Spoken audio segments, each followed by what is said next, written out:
Technologies rarely enter language education quietly.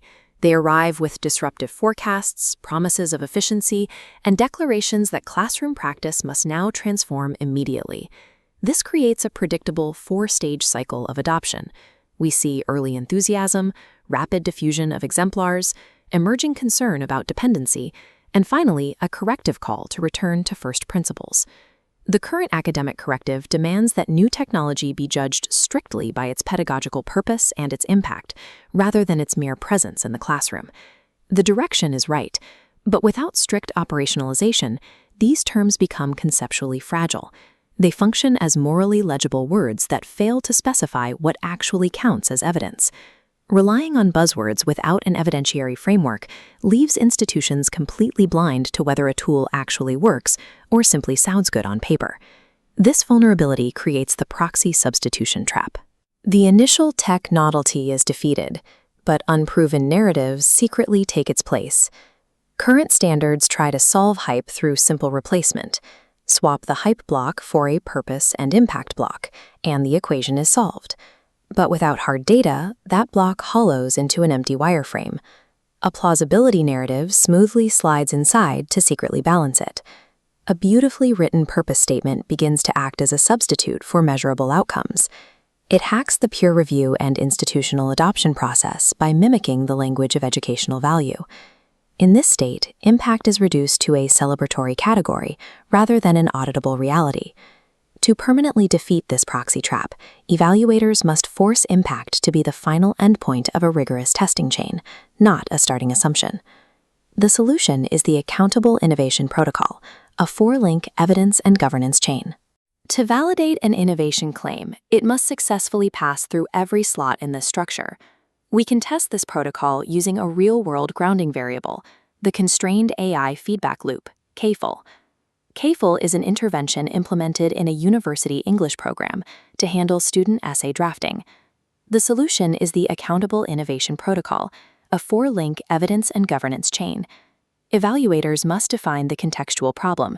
For CAFL, the goal balances a severe teacher feedback burden against unregulated student AI use. This requires acknowledging unavoidable trade-offs. When student autonomy increases, assessment stability wavers. Because of these conflicts, defensible purpose cannot rely on generic claims like, "this supports learning." Evaluators must define explicit beneficiaries, contextual constraints, and the exact equity risks they are actively accepting. Without explicitly defining these accepted trade-offs, purpose remains a morally intelligible but analytically useless concept for academic evaluators. The second link is mechanism plausibility. This step demands an answer to exactly why a tool should work. Skipping straight to outcomes without articulating the specific cognitive or teaching processes that cause the learning to occur is a serious epistemological flaw. This flowchart isolates CAI-FEL prompt constraints. It deliberately restricts the technology, locking AI's function to structural feedback and placing a hard barrier over sentence rewriting. That restricted output feeds directly into an intended cognitive node, student noticing and goal setting. Identifying this explicit causal pathway is the only way to separate a genuine, replicable pedagogical intervention from a lucky, isolated pilot effect. The third link is implementation fit. This requires measuring routinization, the process by which a practice becomes routinely embedded and sustained in everyday work. Theoretically perfect pedagogical ideas routinely fail when introduced to hostile real-world conditions. Evaluators must measure specific operational constraints: daily teacher workload, curriculum alignment, and long-term sustainability. This dual-axis chart visualizes the evidentiary data required here.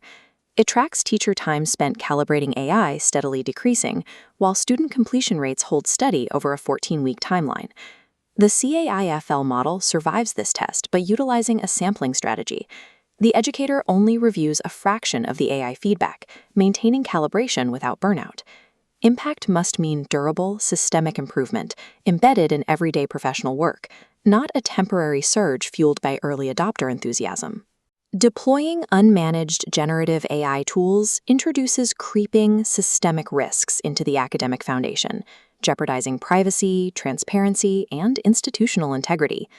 The final link in the chain addresses this directly: consequence governance. In the generative AI era, stating a generic commitment to ethical use is entirely inadequate. Ethics must be operationalized as hard procedural infrastructure. Evaluators must mandate specific components: data minimization postures, algorithmic bias mitigation, and clear escalation pathways for academic integrity breaches. Look at the exact auditable artifact used to enforce student accountability. It is a formalized declaration that forces the student to explicitly retain authorial responsibility.